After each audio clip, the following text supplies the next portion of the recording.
Hi friends, good morning to all of you. पिछले classes में हम लोगों ने सीखा था एक्सक्लेमेटरी सेंटेंसेस के बारे में, इम्परेटिव सेंटेंसेस के बारे में और ऑप्टेटिव सेंटेंसेस के बारे में। और आज जो है हम लोग असर्टिव या डिक्लेरेटिव सेंटेंस के बारे में सीखेंगे, क्योंकि हम लोग एक्सक्लेमेटरी से एक्सप्रेशन देना सीख गए हैं।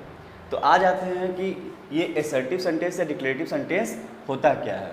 तो देखिएगा कि वैसा सेंटेंस तो क्या बोल सकते हैं, a sentence in the form of a simple statement और फैक्ट। मतलब वैसा सेंटेंस जो एक सिंपल स्टेटमेंट होता है या कोई फैक्ट होता है, उसको क्या बोलते हैं हम लोग, असर्टिव सेंटेंस, डिक्लेरेटिव सेंटेंस या स्टेटमेंट भी कहते हैं।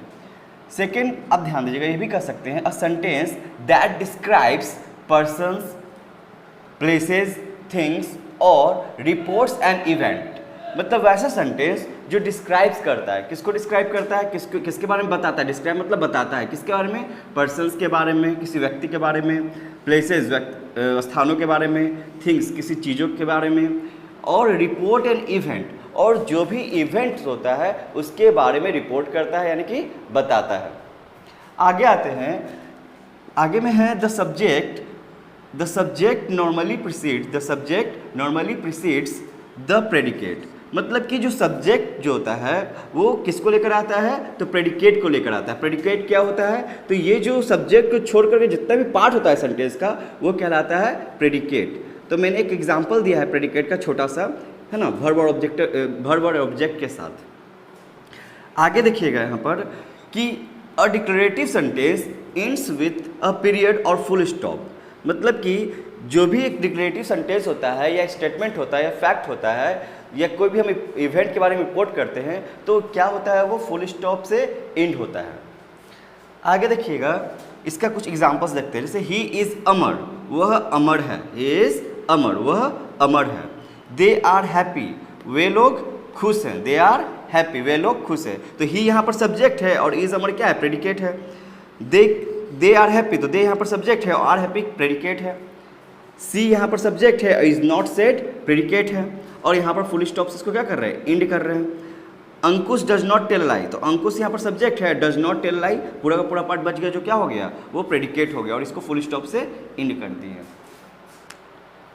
असर्टिव सेंटेंस को भी हम लोग दो पार्ट बांट लेते हैं, अफर्मेटिव सेंटेंस और नेगेटिव सेंटेंस। अफर्मेटिव सेंटेंस क्या होता है और नेगेटिव सेंटेंस क्या होता है। जब भी हम लोग कुछ असर्ट करते हैं, असर्ट मतलब होता है कहना, असर्टिव क्यों बोलते हैं इसको, असर्ट वर्ड है असर्ट। असर्ट मतलब होता है कहना। मतलब हम जब भी कुछ कहते हैं, असर्ट करते हैं, तो उसी सेंटेंस को बोलते हैं असर्टिव सेंटेंस कहते हैं। तो कहने का तो हम लोग कहते हैं क्या, एक पॉजिटिव में भी सेंटेंस बोलते हैं और नेगेटिव में भी बोलते हैं। तो जरूरी नहीं कि सिर्फ पॉजिटिव में बोलेंगे, नेगेटिव में भी सेंटेंस बोलते हैं। तो देखिए कुछ सेंटेंस इस तरह का, अफर्मेटिव का और नेगेटिव का। तो अफर्मेटिव में क्या होता है कि नॉट का यूज़ नहीं होता और नेगेटिव में नॉट का यूज़ होता है। जैसे यहाँ देखिए, he is kind. He is kind का मतलब क्या, वह दयालु है। तो यहाँ पर देखिए ही इज़ काइंड। यहाँ पर देखिएगा कि वह दयालु नहीं है बोलना, क्या बोलेंगे, ही इज़ नॉट काइंड। तो यहाँ पर नॉट आया, लेकिन कहाँ आया है, वर्ब के बाद आया। लेकिन कैसे वर्ब के बाद, ऑक्सिलरी वर्ब के बाद। इसका मतलब कि हमें वर्ब का नॉलेज होना जरूरी है, क्योंकि जब भी नॉट आता है तो ऑक्सिलरी वर्ब या हेल्पिंग वर्ब के तुरंत बाद आता है और मेन वर्ब के बाद नहीं आता है। किसके बाद आता है, ऑक्सिलरी वर्ब और हेल्पिंग वर्ब के बाद आता है। तो इसलिए हम क्या करेंगे, वर्ब के बारे में पढ़ाएंगे आपको। यहाँ देखिए, सी राइट्स अ लेटर। तो सी राइट्स अ लेटर है यहाँ पर कि वह पत्र लिखती है, लेकिन यहाँ पर क्या लिख रहे हैं हम लोग, she does not write a letter. यहाँ पर क्या हो गया, डज आ गया। तो does not write a letter, तो नॉट कहाँ है, डज के बाद है। तो डज भी एक क्या है, ऑक्सिलरी वर्ब या हेल्पिंग वर्ब है। आगे देखते हैं, दे कैन कुक, वे लोग खाना बना सकते हैं। तो यहाँ पर क्या लिखे हैं, दे कैन नॉट कुक, वे लोग खाना नहीं बना सकते हैं। तो यहाँ पर देख रहे होंगे कि कैन के बाद नॉट आया है। तो यहाँ पर जो है ये मोडाल वर्ब है। कैसा वर्ब है, मोडाल वर्ब है। तो उसके बाद आए, तो मोडाल भी एक तरह का ऑक्सिलरी वर्ब या क्या है, हेल्पिंग वर्ब है। तो आगे देखते हैं हम लोग, रवि शुड गो देयर। तो रवि शुड गो देयर है, तो क्या बोल रहे हैं यहाँ पर कि रवि को वहाँ जाना चाहिए। और यहाँ पर देखिए, Ravi should not go there, तो रवि को वहाँ नहीं जाना चाहिए। तो यहाँ भी देख रहे हैं, यहाँ पर ये शुड जो है एक मॉडल वर्ब आया है, तो यहाँ भी नॉट आया है। तो ये जो मॉडल वर्ब है शुड, ये भी क्या है, एक तरह का ऑक्सिलरी वर्ब है। आगे देखते हैं हम लोग, यू प्लेड क्रिकेट, तुम लोगों ने क्रिकेट खेला या तुमने क्रिकेट खेला। तो लेकिन यहाँ पर हम लोग क्या बोलते हैं, you did not play cricket, you did not play cricket. तो यहाँ भी देख रहे हैं कि डिड आया है और डिड के बाद ही नॉट आया है, यानी कि नॉट जो है वो हेल्पिंग वर्ब के तुरंत बाद ही आएगा। तो इस तरह से हम लोग इसका नेगेटिव बनाते हैं, जानते हैं। तो इसके लिए हमको जो है ये जानना जरूरी है वर्ब के बारे में। किसके बारे में जानना जरूरी है? वर्ब के बारे में। तो चलते सीखते हैं वर्ब के बारे में। तो वर्ब के बारे में देखते हैं। तो वर्ब जो है बेसिकली मैं इसको वर्ब को जो है ग्रामर का दामाद कहता हूँ। इसलिए कहता हूँ दामाद क्योंकि इसके बिना काम ही नहीं चलेगा। जो भी इवेंट होगा वहाँ पर इसको लाना ही पड़ेगा, चाहे वो किसी भी फॉर्म में आए। तो इसका जो डिफरेंट फॉर्म है वो सभी देखते हैं हम लोग। तो देखिए ये वर्ब जो है, ये दामाद जो है इंग्लिश का ग्रामर का, ये दो तरह का है, एक लेक्सिकल वर्ब और दूसरा क्या होता है? Auxiliary verb. लेक्सिकल वर्ब को हम लोग मेन वर्ब भी कहते हैं। क्या बोलते हैं? Main verb. और क्या बोलते हैं इसको? एक्शन वर्ब, जो एक्शन करता है। ठीक है, ये एक्शन हीरो है नहीं। चलिए नेक्स्ट आ गया थे। तो ये जो लेक्सिकल वर्ब या मेन वर्ब होता है ये दो तरह का होता है, ट्रांजिटिव वर्ब और दूसरा होता है इंट्रांजिटिव वर्ब। तो ट्रांजिटिव वर्ब क्या होता है? तो वैसा वर्ब जिसके साथ ऑब्जेक्ट आएगा ही आएगा, तो उसको बोलते हैं verb plus object. Intransitive verb क्या होता है? जिसके बाद ऑब्जेक्ट की आने की कोई ज़रूरत नहीं है या नहीं भी आता है।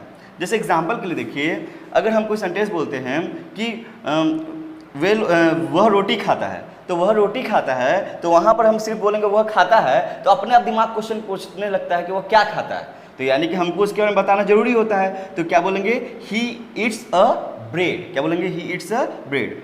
उसी तरह देखिए वह लिखता है, लेकिन जब भी लिखता है बोलेंगे तो क्या दिमाग क्वेश्चन नहीं पूछेगा कि वह क्या लिखता है? तो यहाँ पर क्वेश्चन पूछ रहा है खुद राइट के कारण। तो क्या बोलेंगे? He writes a letter. यहाँ पर ऑब्जेक्ट पूछता है। दूसरा है वह ना बोलते वह पीता है, तो क्या पीता है? बहुत सारी चीज़ पीने का है, तो यहाँ बताना पड़ता है कि वह दूध पीता है। तो क्या बोलेंगे? ही ड्रिंक्स मिल्क। उसी तरह से हम बोलते हैं वह खेलता है, तो अपना दिमाग क्वेश्चन करता है सामने वाला का दिमाग की वह क्या खेलता है। तो आपको सवाल का जवाब देना पड़ता है कि वह क्रिकेट खेलता है, तो क्या बोलते हैं? He plays a cricket. तो वर्ब जो मेन वर्ब होता है, जो उसका जो ट्रांजिटिव वर्ब होता है, उसमें जब ऑब्जेक्ट क्वेश्चन करे, मतलब कि जो दिमाग जो है क्वेश्चन करे ऑब्जेक्ट के बारे में कि वो क्या खाता है, क्या लिखता है, क्या पीता है, इस तरह का बहुत सारे वर्ब है। आगे देखिए इंट्रांजिटिव वर्ब ऐसा होता है जिसमें ऑब्जेक्ट की जरूरत नहीं पड़ती। जैसे वह हंसता है, तो दिमाग क्वेश्चन पूछता है कि वह क्या हंसता है? हंसता तो हंसता है, तो क्या बोलेंगे? ही लाफ्स। उसी तरह वह चिल्लाता है, तो वह चिल्लाता है, तो कोई क्वेश्चन करता है दिमाग कि वह क्या चिल्लाता है? चिल्लाता है तो समझ जाता है दिमाग क्या वो चिल्लाता है, वो क्वेश्चन नहीं करता है। तो क्या बोलते हैं? ही क्राइज। उसी तरह से देखिए वह रोता है, तो वह रोता है, तो वह रोता है तो रोता है, क्या दिमाग क्वेश्चन करता है कि क्या रोता है? क्या का तो नहीं करता क्वेश्चन, क्योंकि ऑब्जेक्ट जो है क्या, ऑब्जेक्ट तभी आता है जब क्या का क्वेश्चन का जवाब मिल जाए। तो क्या बोलेंगे? ही विप्स। ठीक है। उसी तरह से वे लोग दौड़ते हैं, वे लोग दौड़ते हैं, तो वे लोग दौड़ते हैं तो दौड़ने दो, दौड़ते हैं। तो क्या दिमाग पूछते हैं क्या दौड़ते हैं? नहीं पूछता है। तो क्या बोलते हैं? They run. तो इस तरह से देख रहे हैं आप कि ट्रांजिटिव वर्ब क्या होता है और इंट्रांजिटिव वर्ब क्या होता है। तो वर्ब के साथ ऑब्जेक्ट है ट्रांजिटिव है, और वर्ब के साथ ऑब्जेक्ट नहीं है तो इंट्रांजिटिव। उसी तरह से ऑक्सिलरी वर्ब या हेल्पिंग वर्ब जो होता है, ऑक्सिलरी वर्ब या इसको हेल्पिंग वर्ब भी कहते हैं। तो ये जो है इस दामाद के रिश्तेदार हैं कहते हैं इसको, क्योंकि ये जो है बहुत नखरा करते हैं तरह तरह का। तो देखते हैं कैसे कैसे क्या क्या है। तो ये तीन तरह के हैं रिलेशन इसके, है ना, primary auxiliary verb, model auxiliary verb और मार्जिनल ऑक्सिलरी वर्ब। तो प्राइमरी ऑक्सिलरी वर्ब क्या होता है, मॉडल ऑक्सिलरी वर्ब क्या होता है, मार्जिनल ऑक्सिलरी वर्ब होता है, उसको देखते हैं हम लोग। तो हम लोग आते हैं ऑक्सिलरी वर्ब के प्राइमरी ऑक्सिलरी वर्ब्स को सीखते हैं। तो ये प्राइमरी ऑक्सिलरी देखते हैं कैसे रिश्तेदार हैं थोड़ा सा देखिए। तो इसमें ये हो गया टू बी, सेकेंड हो गया टू हैव और थर्ड वन हो गया टू डू। तो let's see what is in the to be. The first क्या है, is, are, am, was, were, been, being, ये सब बी का फॉर्म है प्राइमरी ऑक्सिलरी वर्ब का। और ये कहाँ कहाँ किस सब्जेक्ट के साथ कैसे यूज़ करते हैं इसको हम लोग आगे के वीडियोज में सीखेंगे कि इज कहाँ लगेगा, आर कहाँ लगेगा, एम कहाँ लगेगा, वाज कहाँ लगेगा, वर कहाँ लगेगा, बीन कहाँ लगेगा, बीइंग कहाँ लगेगा और इसका मतलब जो है क्या होता है। आगे है टू हैव। टू हैव में देखेंगे हम लोग जो पोजीशन को बताता है, मतलब कुछ रखने को बताता है। तो इसका जो है हैज़, हैव, हैड और हैविंग का यूज़ सीखेंगे कि कहाँ कहाँ इसका यूज़ होता है। और टू डू में क्या होता है, डू, डज, डिड। यही कारण है कि सिंपल जो भी टेंस होता है उसमें डू, डज और डिड का यूज़ होता है। तो देखिए प्राइमरी ऑक्सिलरी वर्ब के बाद हम लोग देख रहे हैं मॉडल ऑक्सिलरी वर्ब्स। कि मॉडल ऑक्सिलरी वर्ब्स में कौन कौन से वर्ब्स आते हैं, उनके टेंट्रम्स हम लोग बाद में सीखेंगे, उनके नखरे बाद में सीखेंगे उन रिश्तेदारों के। पहले देखते हैं क्या कौन कौन उस रिलेटिव्स में आते हैं। उन रिलेटिव्स में आते हैं can, could, modal auxiliary verb के रिलेटिव्स में can, could, may, might, shall, should, will, would, must, ought to. ये किसके रिलेटिव्स हैं? मॉडल ऑक्सिलरी वर्ब्स के रिलेटिव्स हैं या मेंबर्स हैं। सेकेंड हमारे marginal auxiliary verbs. Third one is what? Marginal auxiliary verb. Marginal auxiliary verb में क्या आता है? यूज्ड टू, नीड और डेयर। तो इस तरह से देख रहे हैं हम लोग कि ऑक्सिलरी वर्ब या हेल्पिंग वर्ब जो है कैसे नेगेटिव सेंटेंस को बनाने में मदद करता है, और अफर्मेटिव सेंटेंस और नेगेटिव सेंटेंस इस तरह से हम लोग आगे सीखते रहेंगे नेक्स्ट वीडियोस में इसके यूसेज के साथ। अगर आपको ये सभी चीज़ें अच्छी लगी हो तो लाइक कीजिए, अगर मेरे चैनल पहली बार आए हैं तो सब्सक्राइब कीजिए और इन्जॉय कीजिए।